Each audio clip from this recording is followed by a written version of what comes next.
इतने में बच्चा आता है स्कूल से, 10-12 साल का बच्चा है। वो आता है, कहता मम्मी खाना दे दो। मम्मी, अब माँ अपनी सहेली को बैठा के माँ को खाना भी दे दो, उसको बच्चे को खाना भी देने जाती है और सखी से कहती कि बस अभी आते इसको खाना दे के, और वो खाना खा के नीचे चला जाता है बैट बॉल खेलने के लिए। तो माँ जो है सहेली के लिए नाश्ता भी बनाती है और नाश्ता बना के उसके साथ बैठ के उसका साथ भी देती है, नाश्ता भी करती है। लेकिन उसका बच्चा जो है वो नीचे खेल रहा है ना, तो वो जा के बार बार छज्जे पे जाके अपने बच्चे को देख भी आती है, क्योंकि वो जान रही है कि हमारा बच्चा जो है वो बैट बॉल नीचे खेल रहा है। तो उसको अपने बच्चे की चिंता लगी हुई है। वो सहेली का साथ भी दे रही है, सहेली के साथ बैठ के नाश्ता भी कर रही है, सहेली से बातें भी कर रही है, लेकिन उसका दिल और दिमाग जो है वो बच्चे की तरफ लगा हुआ है। वो बार बार जाके छज्जे से अपने बच्चे को झांक आती है कि हाँ हमारा बच्चा खेल रहा है, फिर आके सहेली के पास बैठ जाती है। ऐसे ही जो निष्कामी व्यक्ति हो जाता है, जो परमात्मा के बंदों से प्यार करता है, जो परमात्मा के बंदों का दर्द समझता है और जो परमात्मा के बंदे के दर्द को दूर करने के लिए एकदम तत्पर रहता है, वो परमात्मा का लाडला बच्चा बन जाता है, परमात्मा का प्यारा बच्चा बन जाता है। और फिर भगवान की नज़र भी उस बच्चे के ऊपर ऐसे ही हो जाती है जैसे माँ की नज़र जो है वो अपने बच्चे के ऊपर है।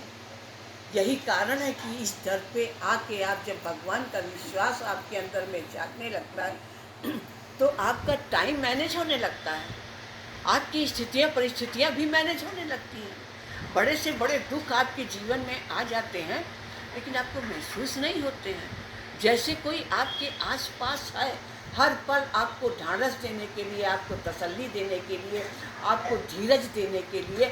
आपको ऐसा लगता है कि जैसे आपके अंदर से ही आवाज़ आ रही है, मैं हूँ ना, मैं हूँ ना। एकदम ताकत आ जाती है। और हर कोई यहाँ पर अपना अनुभव यही बताता है कि बस गुरु जी को याद कर लेते हैं, दस आंटी को याद कर लेते हैं, आपको याद कर लेते हैं, तो जैसे हमारे अंदर में ताकत आ जाती है, फिर उठ जाते हैं, फिर बात को सह लेते हैं। चार लोगों की बात को सुनने की हमारे अंदर में जो है बहुत ताकत आ जाती है, अच्छा लगता है। कोई कुछ कहता है तो बुरा नहीं लगता है, ख़राब नहीं लगता है, चलो कोई बात नहीं, हमारा हिसाब किताब पूरा हो रहा है ना। आज हम ये हमारे को कह रहा है चुभने वाली बात, तो हम भी कभी इसको कह के आएंगे ना। आज हमारा कर्जा पट रहा है, आज हम हल्के हो रहे हैं। ये भगवान ने गीता में अर्जुन से कहा है, हे अर्जुन, तू 2 कदम भी अगर मेरी तरफ बढ़ाता है, मेरी तरफ बढ़ाने का मतलब क्या है कि ये पूरी सृष्टि जो है, इस पूरी सृष्टि में मैं ही ओतप्रोत हूँ, जैसे बर्फ में जल।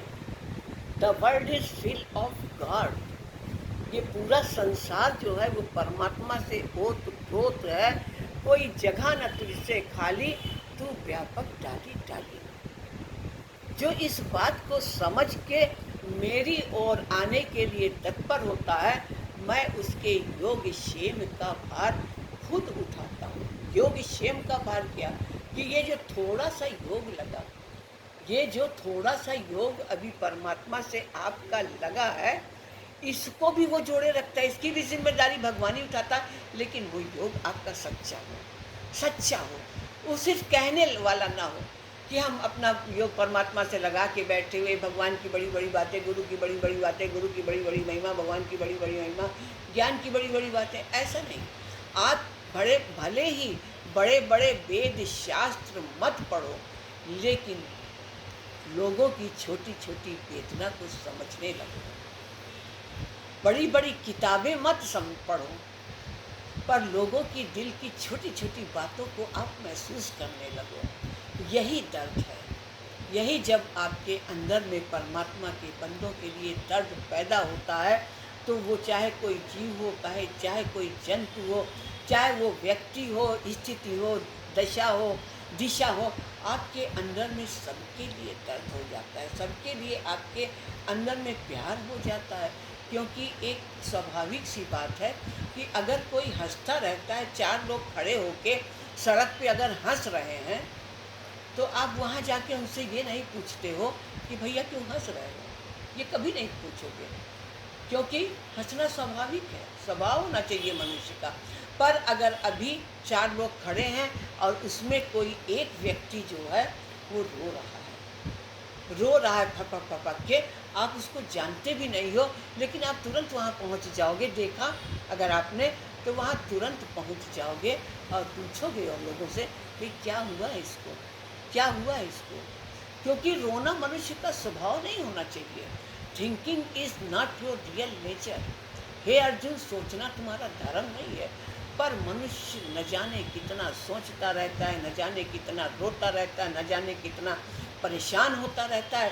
पर आप जब इस जगह पर आ जाते हो, आपके जीवन में कोई भी स्थिति परिस्थिति समय संयोग घटना दुर्घटना सुख दुख लाभ हानि जन्म मरण यश अपयश कुछ भी आपके जीवन में आ जाता है, पर आप परेशान नहीं होते हो, क्योंकि आपको भरोसा है, क्योंकि आपको विश्वास है कि भगवान मेरे पास है, भगवान मेरे साथ है।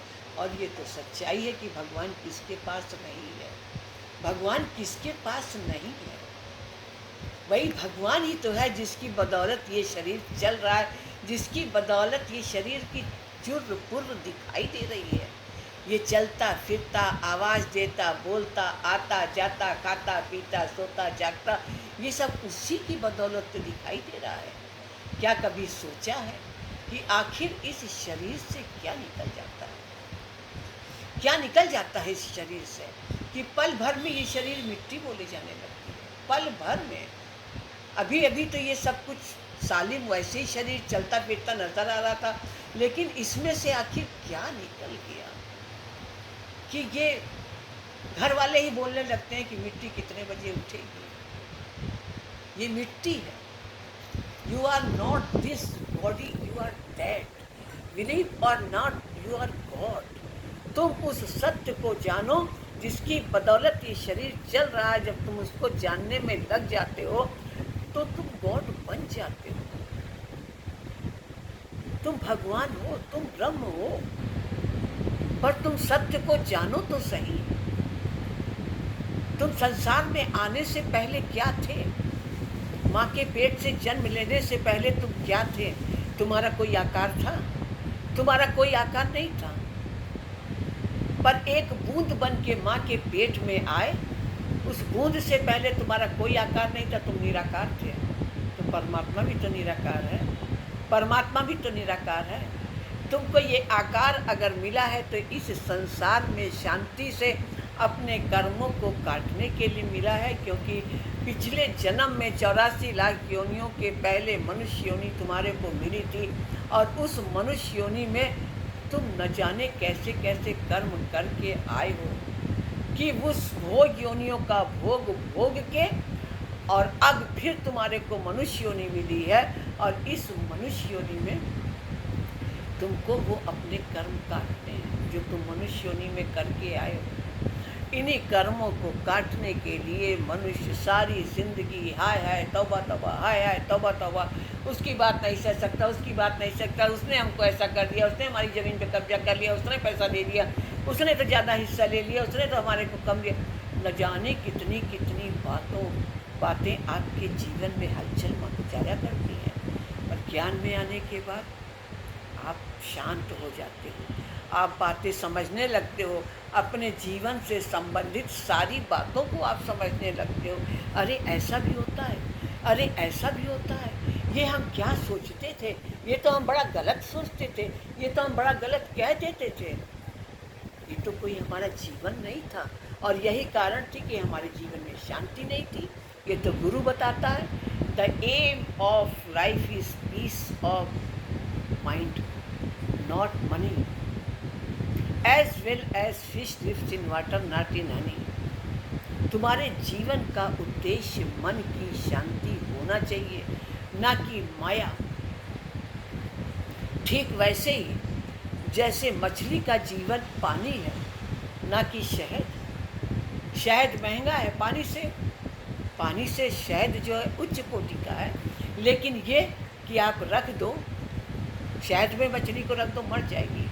ऐसे ही तुम्हारा जीवन का जो उद्देश्य है वो परमात्मा की प्राप्ति है, तभी तुम्हारे को मन की शांति मिल सकती है। लेकिन तुमने अपने जीवन का उद्देश्य जो है वो माया बनाया, इसीलिए तुम्हारे अंदर की शांति, सुख, चैन, सुकून जो है वो सारा का सारा ख़त्म हो गया, सारा का सारा ख़त्म हो गया। पर गुरु हमको फिर वहीं लौटा के ले जाता है कि तुम अभी पीछे लौटो। आज तक तुमने जो कुछ समझा है, जैसी तुम्हारी समझदारी रही है, जैसी तुम्हारी होशियारी रही है, जैसे तुम्हारा चिंतन रहा, जैसे तुम्हारा भाव रहा, जैसे तुम्हारा विचार रहा, उन सब से तुम पीछे लौटो, पीछे लौटो, बैक करो, तुम बैक टू नेचर, अपने नेचर की तरफ तुम जाओ।